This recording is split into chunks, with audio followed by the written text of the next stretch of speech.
Alright, here's our house tour. The inside of Sundybank South Cottage. It's a little gray today, so it may not look as cozy.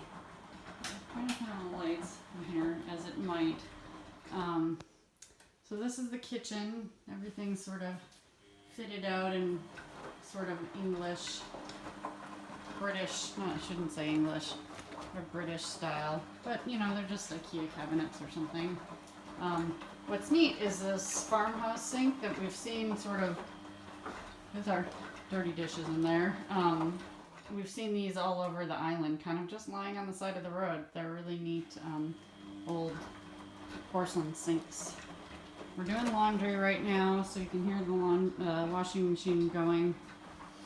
It's a stove. It's just really cute. I don't think this video is gonna do it justice, but it is a lovely old cottage. The original part of the cottage, it was built in 1600s. 1620. I'll show you that in a minute. This is kind of one of the best features of the house and where we've spent the most time.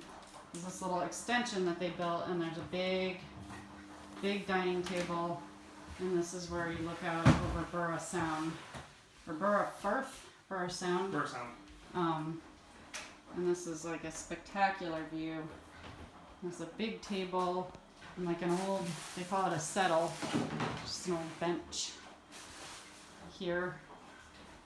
And then there's another door that goes outside to a little patio area, and it looks up the hill to the pasture land where the sheep and the cows like to go up to the top of that knob there in the evening. And then through this window you can see that extension is where our bedroom is, which is another lovely spot. Oh, they have a green wall here. Somebody did a really nice job decorating this place. It's got a lot of neat antiques. I don't think anything valuable, but... And I think the people that own this place spent a lot of time in Asia, because there's a lot of like Asian art and furniture. So this is the bathroom. I didn't take a bath, but they have this nice like cast iron tub in here. And then the bathroom window also has a fabulous view out and up the hill. The shower probably don't need. So then from the kitchen, this is the oldest part of the cottage, and it's probably going to be a little bit dark in here and hard to see. But this is sort of the sitting area, living room. We didn't spend much time in here, you know, we were out and about most of the time, but this is got a nice little Morso stove. One thing I was kind of bummed about, you can see right here, this is like a big stone lintel around the fireplace, but it got painted. And I'm sure, you know, this has been a hearth forever, since when this place was built. But there's Zachary. Yeah, it's just this would be a cozy place to sit in the winter with a fire on. We didn't have a fire, we didn't really need to. This, I'll just take a quick, oh, I shouldn't turn the video. This is just a hallway.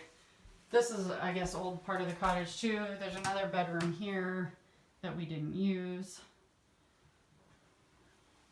So going back, the owners have like a little storage room in there. But what's really interesting is if you look at this window and you see, I'll put my hand there for scale.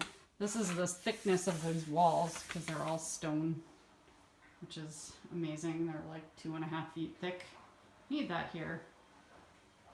So walking from the sitting room into, I guess they call this the office. They've got a piano in here and a really neat storage cabinet from somewhere in Asia, I'm guessing, or it's a reproduction. They've got a nice little library with games and books, and our junk is kind of everywhere because we're packing up. But we've spent a lot of time leafing through the books and maps, and it's been a lot of fun.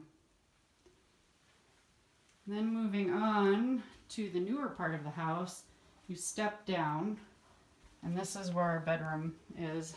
And this has been one of my favorite parts of the house because we've just got this really light, beautiful room with the most amazing views. You could just lie in bed and look at it all day. But it's all windows and glass doors out to the garden. Again, you can see out to Burra Sound. You can see up the hill. You can see, it's just wonderful. So if I was lying in bed, give you the views, just, 180 degree views at least. And it's really just really beautiful. And they have these nice dark blue velvet curtains, which you can shut at night to keep out the never-ending sunlight, such as it is. And then it's also hard to get up in the morning because of that. And then this over here is just a little clothes storage area. They have nice dressers and a clothes drying rack. It's really hard to shoot this house because it's small and you can't get too far away from anything. But it's really, really lovely, peaceful place to spend a couple of weeks. And I'm so glad we came here. I don't think there's a better location. We're really close to Scalloway. So, there's a little market there. There's a couple of restaurants. We got Chinese takeaway last night because we didn't feel like going to buy more ingredients to cook, and we were tired, and it was just a quick, easy thing to do, and it was fairly decent. And then if you look back here, so this is sort of the hill that we can see from the bed, but then there's just endless hills back there where there's sheep and cows, and there's a ruin, sort of a ruin croft up at the top of that ridge to the left. So this is the inside of Sundybank's South Cottage, and yep, we'll come back here in a heartbeat. Just a really comfortable, cozy place to spend a couple of weeks in, sun or rain. Really lovely, really good spot. So that's that. And there's Zachary sitting on the settle, probably uploading more videos.